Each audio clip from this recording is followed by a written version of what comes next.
இன்னைக்கு சுதந்திர தினம்ங்கிறது எனக்கு இப்பதான் தெரியும். தெரியல சுதந்திரம் அடைஞ்ச நாடு சுதந்திரம் அடைஞ்ச நினச்சி சந்தோஷப்படுறதா இல்லை இன்னும் பெண்களுக்கு சுதந்திரமே கிடைக்கலங்கிறத நினச்சி வருத்தப்படுறதான்னு தெரியல.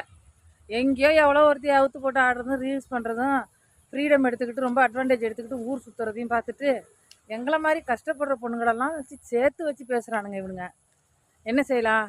ஒரு சில நாதாரி பயிலுவெல்லாம் ஒரு சில பொண்ணு ஃப்ரீடாக, ஏன்னா அவங்கெல்லாம் அந்த காலத்தில் ரொம்ப பெண்களை கேட்டால் என்ன சொல்கிறாங்கன்னா, அந்த காலத்தில் அது இது உடன்கட்டை ரொம்ப சித்திரவதை மருமோ மாமியார் குடும்பம்லாம் பட்டாங்க. இப்போல்லாம் கருமா திரும்பி பெண்கள் வந்து அதாவது தலைவிரிச்சு ஆடுறாங்க அப்படின்னு சொல்கிறாங்க. அதை நினச்சி சந்தோஷப்படுறதா இல்லை எங்களை மாதிரி பெண்கள்லாம் இன்னும் நாங்கள் அந்த 4 செவத்துக்குள்ளேயே இருக்கிறத நினச்சி வருத்தப்படுறதா தெரில. எதுவாக இருந்தால் சுதந்திர தினம் நல்வாழ்த்துக்கள், அவ்வளோதான். போராடி உயிரை விட்டு அத்தனை பேர் இந்த நாட்டுக்கு சுதந்திரம் வாங்கினாங்கல்ல, அவங்களுக்கெல்லாம் உண்மையிலே நம்ம வந்து மௌன அஞ்சலி செலுத்தணும்.